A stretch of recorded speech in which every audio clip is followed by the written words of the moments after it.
Hello, everybody. Coach Anna here with Sarah Kleiner, and she is the Carnivore Yogi. And I started kind of following her because I saw her on Instagram and I just liked her honesty, especially about addiction. And Sugar X Global is coming soon. And of course, I specialize in sugar and food addiction, trained by Bitten Johnson, which, by the way, Sarah, I think you should interview her sometime for your YouTube channel. She's fantastic. So Sarah, could you tell everybody a little bit about yourself and how you got into the space you're in and your YouTube channel and all of that? Yeah, I kind of happened upon it honestly by accident to put myself out there. I just created this Instagram profile a couple years ago because I started the carnivore diet. I was having a lot of issues with my body, a lot of um, autoimmune issues. I was having gut issues. I was having issues with my reproductive health. And so I had been told by a functional medicine doctor friend of mine to try the carnivore diet because I was just pretty desperate at that point. I already tried autoimmune paleo for a long time and it really didn't do a whole lot to heal what was going on with me. So I started this carnivore diet. And along with it, I created an Instagram profile to kind of follow other people, other doctors who were also doing carnivore, because I just wanted to kind of surround myself with as much information as possible. And people started following my page. I was like, okay, this is interesting. And now here I am, almost 2 years later with over 30,000 followers on Instagram. I started a YouTube channel about a year in because I was getting so many questions on my Instagram from people wanting to know how I did the diet and just all, so many questions constantly. When you start getting a lot of followers, your DMs are always full. So I started the channel to try to answer some of those questions so I could start kind of pointing people towards videos. And I wanted to help people also because I was I was having so much relief from a lot of issues I thought were just lifelong. They were going to be chronic and I was just going to have to be medicated forever. And so I was like, if I could help people know that this was an option they could try, then cool. So here I am almost like 2 years in, and I've learned a lot about myself, and it's continually an evolving journey. So yeah, that's in a nutshell, that's the story. The autoimmune paleo is very interesting, isn't it? To me, it stressed me out so much that it didn't really take care of, because I felt like I had to have some kind of big manual to help me figure Mhm. out what to eat. And stress is a huge part of triggering autoimmune. In Yeah. fact, I got into a flare with my RA this week because a good friend of mine had a kidney transplant. And I was happy about that, but just the anticipation of her having that surgery was enough cortisol for me to just be like, owie, Yeah. and I have 5 autoimmune diseases myself, so I get that. And carnivore is simple, and it takes Yeah. away a lot of the noise and the clutter.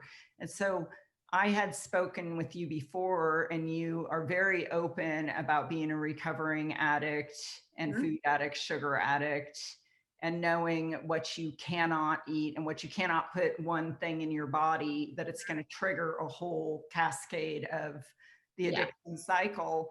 And now I heard you very honestly talk about orthorexia and wondering about, that issue. And I love watching people be really upfront about what's going on with them. So can you share a little bit about your journey with addiction and uh, how that all began? Do you remember how early sugar and foods became a problem for you?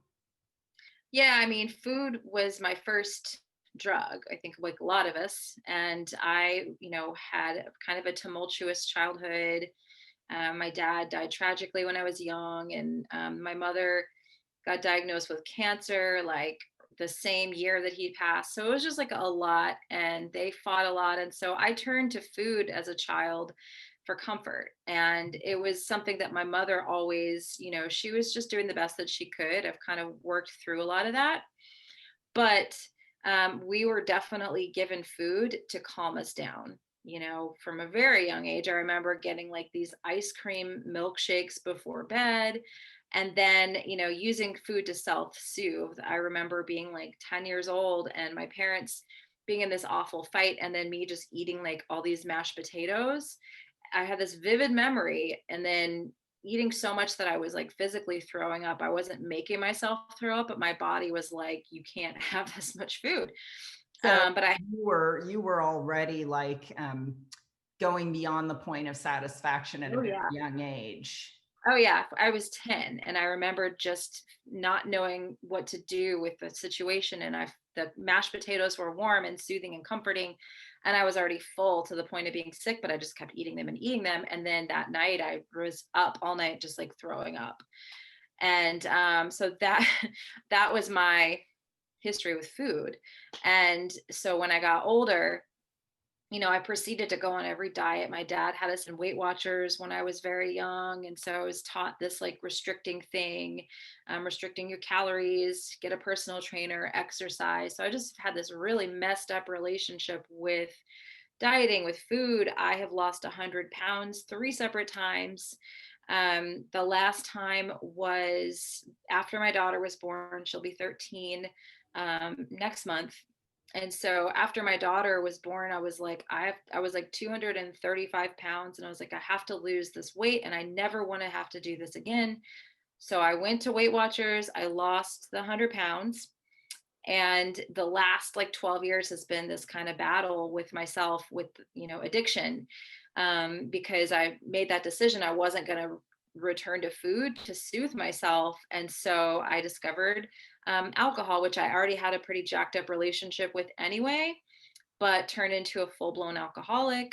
Abused prescription drugs because my daughter has non-speaking autism. And so the first thing that the psychiatrist tells you when you're like, I'm depressed, I'm anxious, like I can't deal with this situation, is here is an SSRI and a benzodiazepine and a narcotic for sleeping. And so I started abusing those along with alcohol. And so yeah, it's been a Well, and that's big very mess. interesting, because that's very interesting because that's really a pattern that happens, and you really see it with people that have their stomach bypassed, however they do that, a sleeve, a stapling, whatever, and they end up turning to alcohol, and it really is liquid sugar. And so this is where we get into that addiction interactive disorder. And I use this tool called the sugar tool, and you can actually see like there will be a flat line where they lost, they're not having, they're not collecting new symptoms of the sugar food addiction, but on the flat line it'll show, oh, they're doing drugs or gambling or alcohol or sex addiction or whatever. And so it's like, if it's not one thing, it's another thing, because addiction is one disease, many outlets. And so that's what you're really talking about. Yeah, it's And true. so, And that I didn't really understand that until I had started struggling the way that I was over this last, 10 years or so, going from alcohol to pills to food to alcohol to, it's like this nasty cycle to, spending all of our money and putting our family in debt to like, it's just like, what in the hell? And so this last time that I got sober, because it didn't take the first time, I had 4 years away from alcohol, and then decided I didn't need any recovery, didn't need any support. I had a disagreement with my sponsor, and I was like, this is trash. I don't want this. I don't want anything to do with, how the addiction is the only disease that I think people have that it tries to tell you you don't actually have it. And it's constantly trying to trick you and tell you like, and, figure out a way in through the back door. So I quit going to recovery meetings, and I all of a sudden, was having a bad day and a bad week and a bad month. And then I was drinking again, and it was out of control immediately. It was never like, okay. It was like out of control from the first time it hit my lips. But it took me a year to stop, a whole year. the progressive nature too, Yeah. because even though you're not putting that thing into your body, that disease of more, you're abstaining. And in your case, maybe you had addiction interaction disorder that you didn't recognize yet, keeping that disease, that dopamine hit going all the time, and then when it re-releases, it's so progressive in nature that that's usually what happens. In fact, one of my friends that we're opening up a business together, she actually was on Unsweet and Sayo yesterday. A podcast was released, and she says one of my favorite things about her story is she abstained from foods that, drug foods for years, and she ate one Cheeto and it cost her 8 years. Yeah, I believe it. I totally believe it. And people think that you're being extreme when you go to like Thanksgiving or Christmas or birthday parties and you don't eat the cake. But I've just learned, like, this year on my birthday was the first year that I didn't get dessert. And my husband was That like, is awesome. yeah, I'm he was like, "Are you so sure thrilled you want for to do you. this?" And I was like, "Yeah." I'm like, Have you not been around me for the last 15 years? Do you not, is the brainwashing with society that strong that you can't see if I have the cake, I, it's like strapping myself to the back of a runaway train, and I don't know when the thing's going to stop, or if it's going to stop, or if it's just going to crash and burn and and kill me, you know? Um, That is so true. And it is so, I mean, I have goosebumps right now because it's the most difficult thing. And I saw that you're going to be running a little challenge or course or mhm, support group. And I think one of the things you mentioned is you're going to support people in how to deal with other people.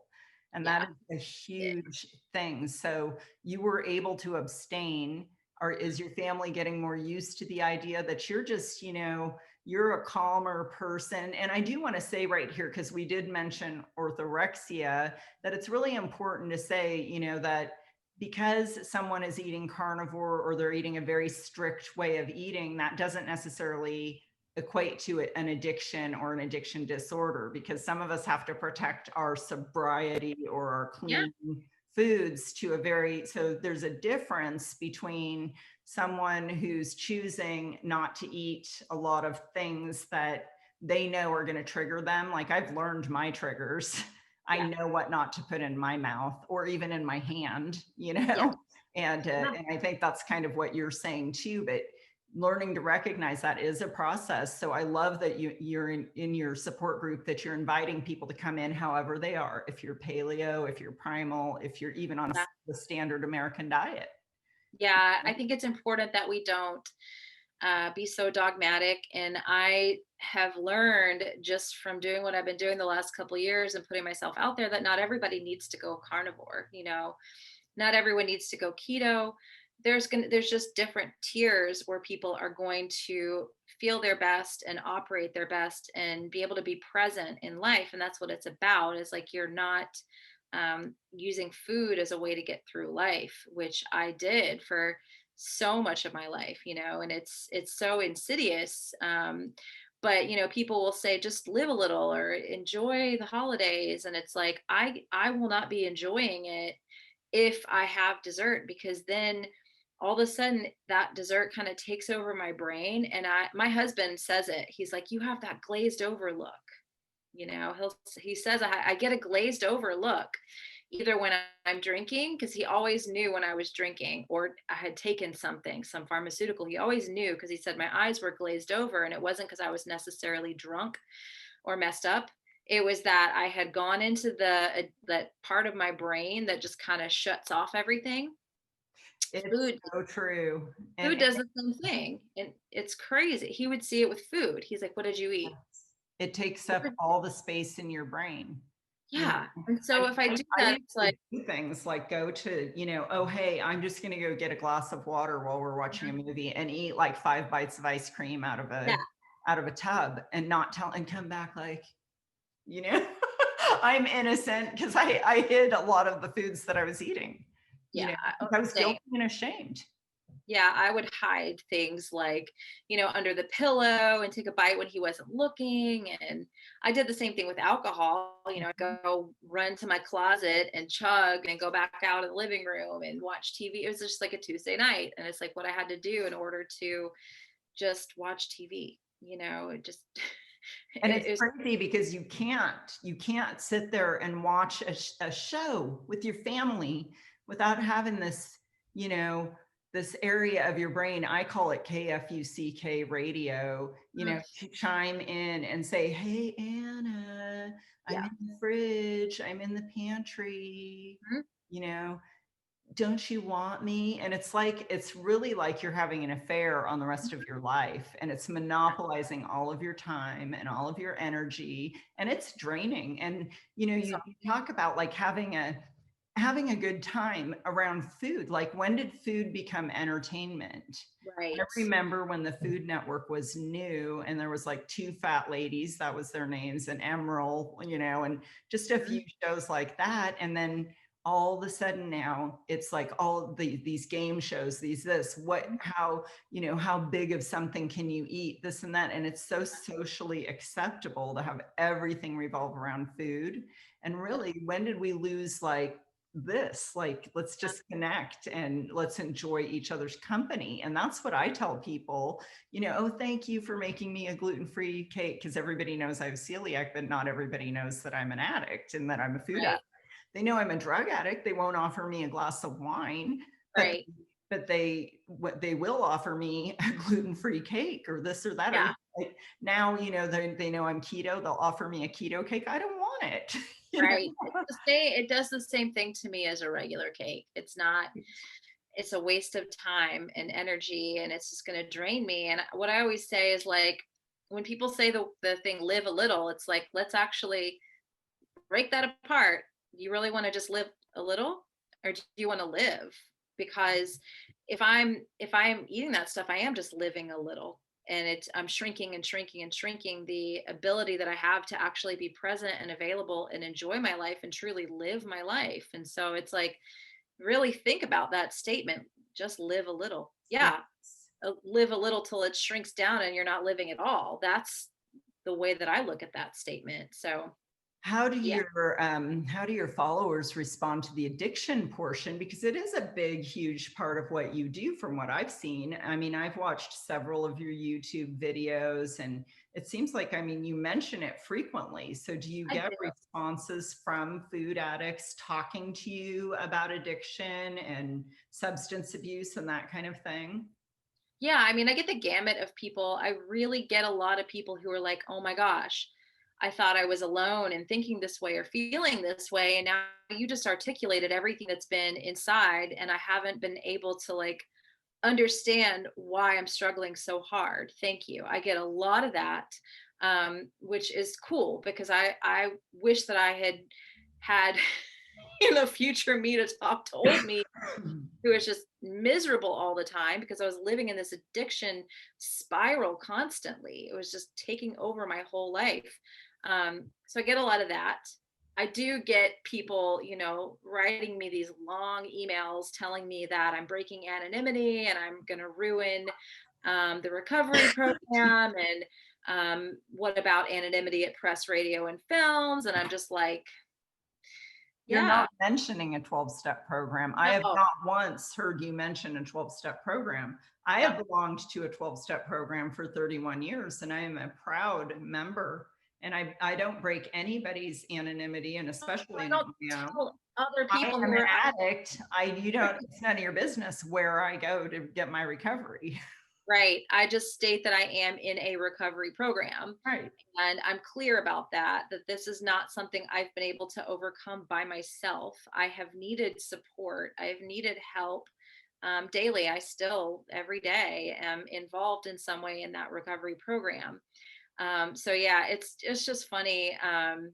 It's funny how people are, but I would say most people are just like, wow, either thank you for articulating that, or wow, I didn't know how insidious addiction really was until I heard you talk about it that way. So it's mostly a very positive response. Well, and I really appreciate you speaking about it, because a lot of people say there's not a lot of science out there. And I think it was just yesterday that I ran across an article that someone put up in a carnivore group that I'm a moderator of. And it was about the agricultural department saying that meat should be the first food off of breast milk.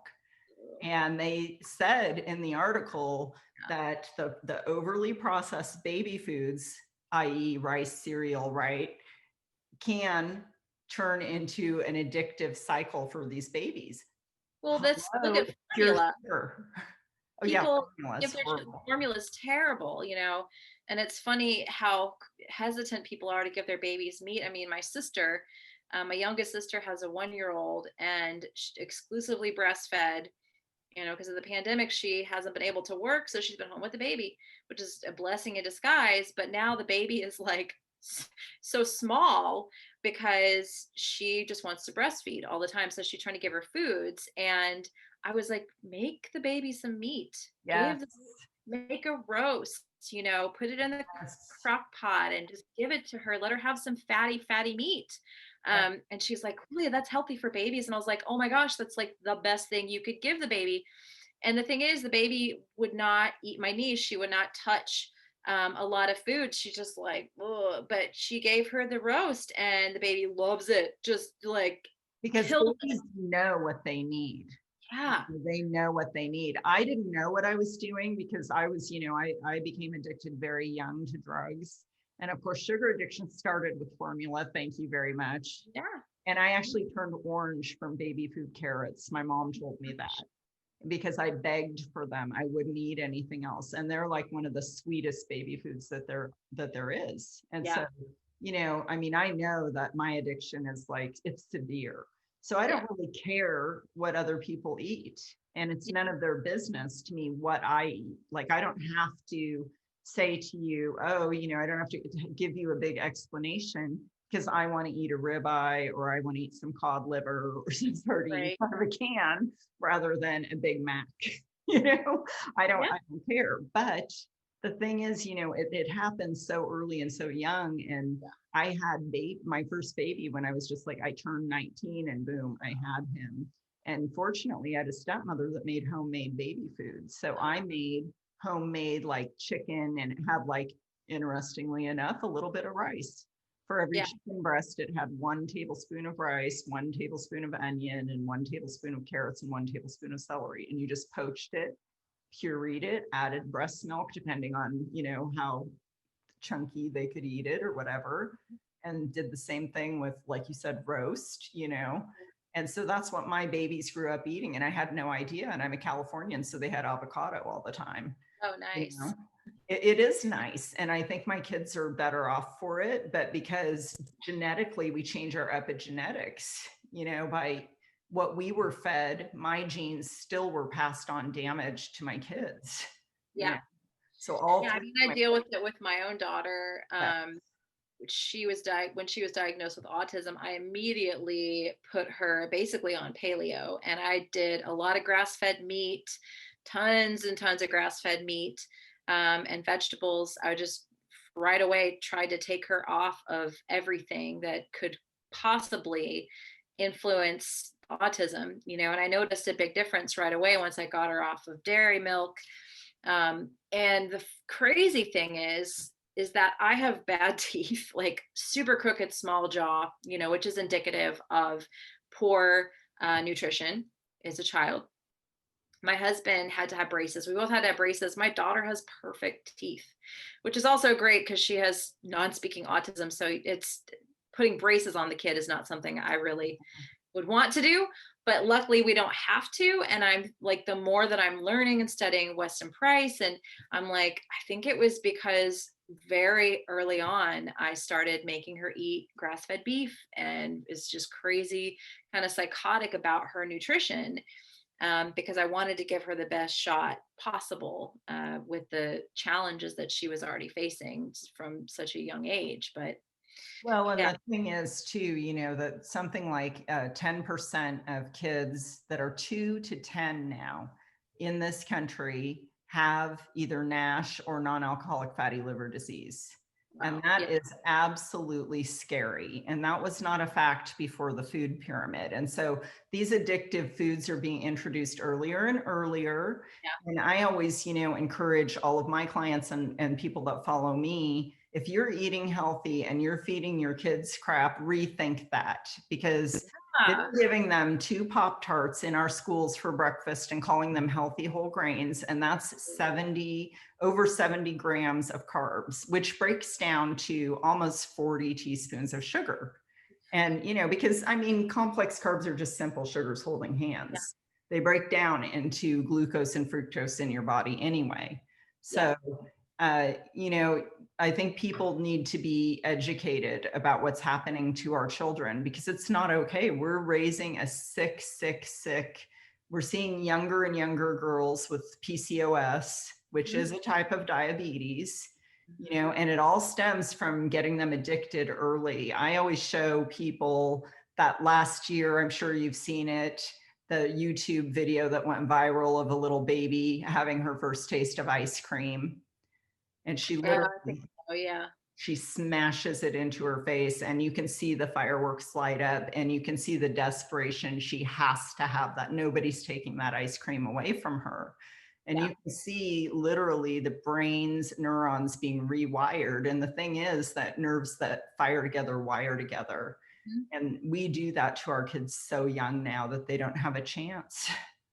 Uh, Yeah, I mean, Dr. Saibez, who I've had on my channel a few times, I love him. And he talks about, what do we do when our child cries to make them stop? And half of the time, it's just easier to give them that bottle of formula and just, okay, you're going to be quiet now, I'll feed you. And I feel like that's really what's happened with our kids. People just, and my daughter still, even though she's keto, she'll still ask me for candy, and she gets in these like loops where she's like, I want candy, I want candy. I'm like, no, we're not doing that. And I have to find other ways to reinforce her, to calm her down, that have nothing to do with food. Luckily she's kind of like a girly girl and she likes to get her nails painted, and which is really cute because I was never like that. But I've just had to figure out other ways to get her mind away from the food and away from these things because it's so programmed. I have to take her iPad away because she'll watch videos of people making cakes and people making brownies. Like she had like a whole playlist. I was like, you can get oh games now, and all the games from Candy Crush, all these, yeah, everything looks all like you're in a candy store. And I yeah. mean, for me, it's triggering. So I can't imagine being a little kid. Oh yeah, yeah. So tell me, what have you learned like ongoing? Like you mentioned orthorexia. Is that something you're concerned about for yourself or that you see in the past that maybe you had some of that going on?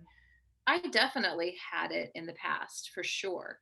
Um, when I was vegan, I was so, so, so sick.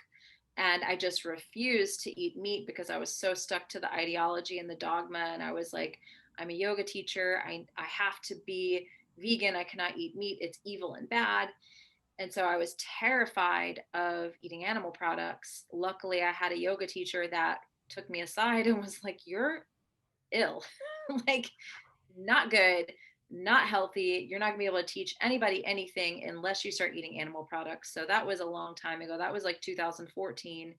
Um, but I definitely struggled with it. And even with carnivore, it's like you're walking a fine line, and I have to ask myself, because I was very honest this week with a YouTube live that I did, that I just got my thyroid checked. I got some lab work done because I do labs often just to make sure everything's going okay. And my T3 was low.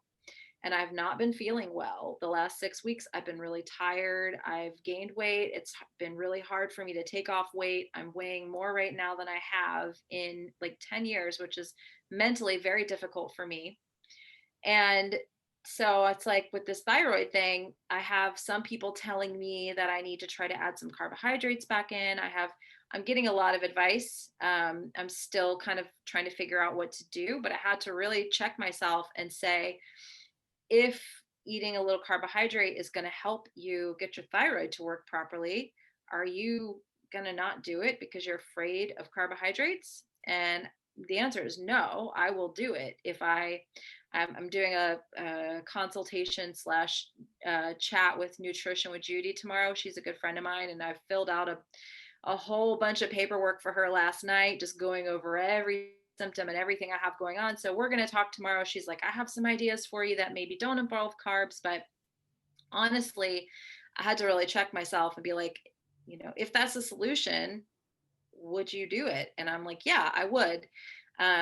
It's also tricky because I have such a large audience, and a lot of people started following me because I was on the carnivore diet and they want to try the carnivore diet. And people, I did this interview with Morley Robbins recently, he's the mineral guy, talk all about, his root cause protocol. But essentially what he said is, we were talking about how passionate and crazy people get about food. He's like, if you think about it, it's such an intimate thing. You're Yes. putting this in your mouth, it's your food. And so people are just so passionate about what they're eating. And so they end up getting very emotionally charged, and people are more emotionally charged about food than they are religion, which is I think insane. you're right. And I think too that, like, with my clients, I tell them you have a right to eat whatever you want. I tell them that from the beginning. You don't need my permission to take one bite of food. You Yeah. don't, you can do what you want to do. Yeah. And I think that right away just, you Yeah. know, Yeah. okay, it's my choice. You're not taking my choices away from you. And I think that's what diets really do, Mhm. is when you go to Weight Watchers and they weigh you, and I remember getting on the scale. You're up point You sure? six. What's going on? Are you sure you didn't eat something more? You know, and it's Right. like, so for me, Yeah. the scale is BS anyway. Yeah. I'm 55, I'm a size 4, I'm very small boned, and I gained 10 pounds and stayed the same size because I decided to work out a little harder on weights. Yeah. And so whatever, I got on the scale one day and I was like, oh wow, I'm up 10 pounds. I wouldn't have known it by the way my clothes fit, you know. Yeah. So With me, with my weight gain, all my clothes are too small. It's stress, and it's thyroid, and it's And pandemic weight. stress is really one of those things. I'm glad you brought that up, because people stress so much about what to eat and being perfect and this and that, that you get that cortisol rush, Mhm. the blood sugar goes up, the insulin goes up, the fat storage goes up, and especially for women. Oh yeah. And I have seen every time, finally, they listen to me. They get some sleep tape. I like this little relaxator tool that slows your respirations down. You don't even have to think. You put it around your neck like a whistle. You can sit at the computer, pay bills, do your work, whatever, empty the dishwasher, do the laundry. You don't have to, like, get into a big yoga pose to do it, which is great because you want to do it more frequently, I think, Yeah. reduce that cortisol Oh, down. yeah. And I see my clients all of a sudden drop weight and they didn't change anything they were eating, because it didn't Yeah. have anything to do with what they were eating. It had to do Yeah. with the stress level. And Yeah. so I'm glad you brought that up, because I really believe that so many people think it's like if they could just find the magic formula of Yeah. food, everything will be perfect. And the thing Yeah. is, food is like maybe 10% with addiction, especially. Yeah. 40% is biochemical repair. And then, as you mentioned, having a community that supports you. So starting a community for your followers, that's very high value. And I commend you for doing that. Yeah. It's something I've been wanting to do for a really long time, but I just haven't quite hadn't figured out how to do it. And this is the first kind of run through. So we'll see how it goes. But I'm hopeful that it will help people to get through the season, and then to hopefully start implementing some of these stress management tools. And so far, I've had a lot of interesting people come in. I had one woman who like told me she had gained a bunch of weight back and she hadn't changed anything. And I was like, okay, well, I'm hoping some of the stress management tools that I'm going to offer are going to help you. And she wrote back, well, I'm not stressed at all. It told me all this stuff of why she wasn't stressed out. And I was like, It's a lack of understanding, I think, what because stress we were is. designed to eat and have sex. I mean, we know Right. that we were designed to procreate, eat, and have sex. But now we have so much more on our plate, and we have so Mhm. many pretty shiny things distracting us from our real job. And so we would have been okay eating. In fact, we're supposed to have, high insulin sometimes to pack on the body fat. But Yeah. the store never closes now, and there's never any times where we don't have the food available. Access. Yeah, And exactly. so you're really, like, you're fighting your own natural genetics and our own natural programming as well. And so if you think you're not stressed, you're just thinking you're not stressed, comparing yourself to maybe other people in the rat race. But if you compare yourself to the way we are actually designed and how much rest and relaxation we really did have, Yeah. then you're really seeing the truth. So Yeah. Well, anyway, I've probably taken up enough of your time, but is there anything you want to leave us with? How do people get in touch with you? Yeah, you can find me on YouTube if you just type in Carnivore Yogi, and then same thing on Instagram. I think I'm the only one so far. And yeah, and both of those you can find links to join my holiday group. I've got one going for November, and I'll probably do another one in December, which will probably lead to one in January. I'm thinking like a New Year's group because everyone's more interested in the new year. But what I'm hoping to do is help people get through the holidays so they don't get all damaged for January, you know? Maybe learn Start some tools that will serve them well the rest of the year. exactly and get through these holiday gatherings and just the stress of, what we've got going on globally and everything. So that's my hope for the group for sure. I'm sure you'll bring a lot of value to them. Thank you so much. Thank you.